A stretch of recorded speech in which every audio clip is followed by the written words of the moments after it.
అందరికీ నమస్కారం. ఈరోజు మనం చాలా ముఖ్యమైన విషయం గురించి మాట్లాడుకుందాం. అదే రక్తపోటు. ఈ పేరు వినగానే చాలామందికి కొంచెం భయంగా అనిపిస్తుంది కదా, కాని నిజానికి భయపడాల్సిన అవసరం లేదు. దాన్ని సరిగ్గా అర్థం చేసుకుంటే చాలు. రండి, ఈ విశ్లేషణలో ఈ విషయం గురించి కొంచెం లోతుగా తెలుసుకుందాం. మరి అసలు పాయింట్కొస్తే దీన్ని సైలెంట్ కిల్లర్ లేదా మౌన హంతకుడు అని ఎందుకు పిలుస్తారు? ఈ ప్రశ్నే మన ఈ మొత్తం చర్చకు ఆధారం. ఎందుకంటే ఈ పేరు వెనకే దీని అసలు ప్రమాదమంతా దాగి ఉంది. ఒక్కసారి ఈ సంఖ్య చూడండి, 140 కోట్లు. ప్రపంచ ఆరోగ్య సంస్థ అంచనా ప్రకారం 2025 నాటికి ప్రపంచవ్యాప్తంగా ఇంతమంది అధిక రక్తపోటుతో బాధపడుతుంటారు. ఇంకా షాకింగ్ విషయం ఏంటంటే వాళ్లలో ప్రతి 5గురిలో ఒక్కరికి మాత్రమే అది కంట్రోల్లో ఉంది. అంటే సమస్య ఎంత తీవ్రంగా ఉందో మనం ఊహించుకోవచ్చు. సరే, ఈరోజు మనం ఏమేం తెలుసుకోబోతున్నామో ఒకసారి చూద్దాం.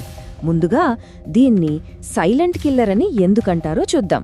తర్వాత అసలు బ్లడ్ ప్రెషర్ అంటే ఏంటి, ఆ నంబర్ల అర్థమేంటి, లక్షణాలు లేకపోయినా ప్రమాదం ఎలా పొంచి ఉంటుంది, చివరగా దీన్ని మన చేతుల్లోకి ఎలా తెచ్చుకోవాలి అనే విషయాలు చర్చిద్దాం. ఓకే, మనం మొదటి సెక్షన్లోకి వెళ్ళిపోదాం. పరిచయం: మౌన హంతకుడు. ఈ పేరు వింటేనే అర్థమవుతుంది కదా దీని స్వభావం ఎలాంటిదో. చాలాసార్లు ఇది ఎలాంటి సిగ్నల్స్ ఇవ్వకుండా సైలెంట్గా మన శరీరానికి నష్టం చేస్తుంది. అందుకే దీని గురించి తెలుసుకోవడం చాలా చాలా ముఖ్యం. సరే, ముందుగా అసలు ఈ బ్లడ్ ప్రెషర్ అంటే ఏంటో చాలా సింపుల్గా అర్థం చేసుకుందాం. మన గుండెని ఒక వాటర్ పంప్ లాగా ఊహించుకోండి. అది మన ఒంట్లో ఉన్న రక్తాన్ని బాడీ అంతా పంప్ చేస్తూ ఉంటుంది. మరి ఆ రక్తం రక్తనాళాల్లో ప్రవహిస్తున్నప్పుడు ఆ పైపుల గోడల మీద కొంచెం ప్రెషర్ క్రియేట్ చేస్తుంది కదా, ఆ ప్రెషర్నే మనం రక్తపోటు లేదా బ్లడ్ ప్రెషర్ అంటాం. సింపుల్, అచ్చం మన గార్డెన్ పైపులో నీళ్లు ఫోర్స్గా వెళ్తున్నప్పుడు పైప్ మీద ఒత్తిడి పడినట్టే. బ్లడ్ ప్రెషర్ చెక్ చేసినప్పుడు ఎప్పుడూ 2 నంబర్లు చెప్తారు. ఉదాహరణకు 120/80 అని. మరి ఈ 2 నంబర్లు ఏంటి? పైన ఉండే నంబర్ని సిస్టాలిక్ అంటారు. అంటే గుండె గట్టిగా కొట్టుకుని రక్తాన్ని బయటకు పంపినప్పుడు ఉండే మ్యాక్సిమం ప్రెషర్ అన్నమాట. ఇక కింద ఉండే నంబర్ని డయాస్టాలిక్ అంటారు. ఇది గుండె 2 చప్పుళ్ల మధ్య రిలాక్స్ అయినప్పుడు ఉండే మినిమం ప్రెషర్. ఈ 2 నంబర్లు కలిసి మన ఆరోగ్య పరిస్థితిని ఒక స్నాప్షాట్ లాగా చూపిస్తాయి. సరే, ఆ నంబర్లు తెలిసాయి. మరి ఏ నంబరుంటే ఏంటర్థం? మన బ్లడ్ ప్రెషర్ ఏ స్థాయిలో ఉందో తెలుసుకోవడం మనందరికీ చాలా చాలా అవసరం. చూద్దాం. ఓకే, ఈ చాట్ని ఒకసారి జాగ్రత్తగా చూద్దాం. మన బ్లడ్ ప్రెషర్ రీడింగ్ 120/80 కన్నా తక్కువ ఉందనుకోండి, అంతా పర్ఫెక్ట్, నార్మల్ అన్నమాట.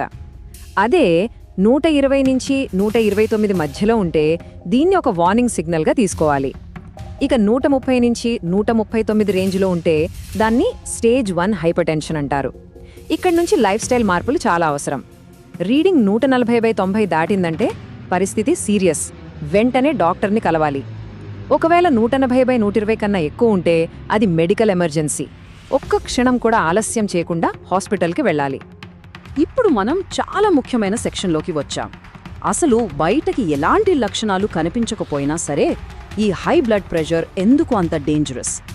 ఇక్కడే మనకు ఆ సైలెంట్ కిల్లర్ అనే మాటకు అసలు సిసలైన అర్థం తెలియబోతోంది.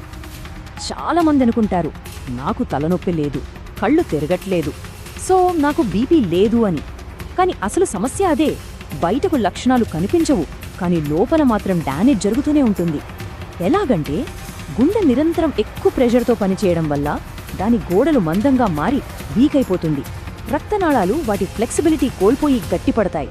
నెమ్మదిగా కిడ్నీల ఫంక్షన్ దెబ్బతింటుంది. బ్రెయిన్కి, కళ్లకు కూడా చిన్న చిన్న డ్యామేజులు జరుగుతూ ఉంటాయి. ఇదంతా మనకు తెలియకుండానే జరుగుతుంది. అందుకే రెగ్యులర్ చెకప్స్ చాలా చాలా ఇంపార్టెంట్. మరి ప్రపంచం సంగతి పక్కన పెడితే మన భారతదేశంలో పరిస్థితేంటి? జాతీయ కుటుంబ ఆరోగ్య సర్వే 5 డేటా ప్రకారం మన దేశంలో సుమారు 22.4% మంది హైపర్టెన్షన్తో బాధపడుతున్నారు.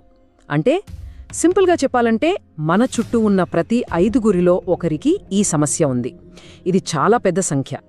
వయస్సుకి, బీపీకి ఉన్న సంబంధాన్ని ఈ చార్ట్ చాలా క్లియర్గా చూపిస్తోంది.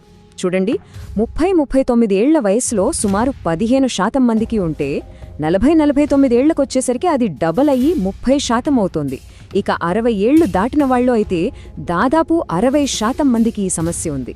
కానీ ఇక్కడ మనం గమనించాల్సిన విషయం ఒకటుంది. ఇది కేవలం పెద్దవాళ్ల సమస్య కాదు. ఇప్పటి లైఫ్ స్టైల్, స్ట్రెస్ వల్ల చిన్న వయసు వాళ్లలో కూడా ఇది చాలా ఎక్కువగా కనిపిస్తోంది. సరే, ఇంతసేపు మనం సమస్య గురించి, ప్రమాదం గురించి మాట్లాడుకున్నాం. ఇప్పుడు మనల్ని కాస్త పాజిటివ్గా మార్చే పరిష్కారం వైపు వెళ్దాం. ఎందుకంటే ఇక్కడున్న గుడ్ న్యూస్ ఏంటంటే బ్లడ్ ప్రెషర్ని కంట్రోల్ చేయడం, అసలు రాకుండా చూసుకోవడం పూర్తిగా మన చేతుల్లోనే ఉంది. ఇది మనందరికీ ధైర్యాన్నిచ్చే విషయం కదా. దీన్ని కంట్రోల్ చేయడానికి మనం చేయాల్సినవి 5 ముఖ్యమైన పనులున్నాయి. 1. Regular checkups. 30 ఏళ్లు దాటితే కనీసం సంవత్సరానికి ఒకసారి, 45 దాటితే 6 నెలలకు ఒకసారి బీపీ చెక్ చేయించుకోవాలి. 2. ఇంట్లోనే మానిటర్ చేసుకోవడం. సమస్య ఉంది అని తెలిస్తే ఇంట్లో ఒక బీపీ మిషన్ ఉంచుకొని రెగ్యులర్గా చెక్ చేసుకోవాలి. 3. లక్షణాలను గమనించడం. అంటే తలనొప్పి, తల తిరగడం, నీరసం లాంటి ఏమైనా ఉంటే లైట్ తీసుకోకూడదు. 4. జీవనశైలి మార్పులు. మంచి ఆహారం, వ్యాయామం, స్ట్రెస్ మేనేజ్మెంట్ ఇవి చాలా కీలకం. ఇక 5. అన్నిటికంటే ముఖ్యమైనది, డాక్టర్ ఇచ్చిన మందులను ఒక్కరోజు కూడా మిస్ అవ్వకుండా క్రమం తప్పకుండా వాడాలి. చూడండి, ప్రపంచ ఆరోగ్య సంస్థ ఏమంటుందో. సరైన ట్రీట్మెంట్, లైఫ్ స్టైల్ మార్పులతో లక్షలాది మరణాలను ఆపొచ్చు. ఇది ఎంత పెద్ద భరోసా ఇచ్చే మాట. అంటే మనం కాస్త శ్రద్ధ పెడితే దీన్ని జయించడం పెద్ద కష్టమేమీ కాదు. కంట్రోల్ అంతా మన చేతుల్లోనే ఉంది. సో చివరగా మనం గుర్తుపెట్టుకోవాల్సిన విషయం ఒక్కటే. రక్తపోటు అనేది భయపడాల్సిన జబ్బు కాదు. దాన్ని సరిగ్గా అర్థం చేసుకుని జాగ్రత్తలు తీసుకుంటే అది మన కంట్రోల్లోనే ఉంటుంది. ఎందుకంటే మన ఆరోగ్యం మన చేతుల్లోనే ఉంది. కాబట్టి అవగాహనతో ఉందాం, ఆరోగ్యంగా జీవిద్దాం.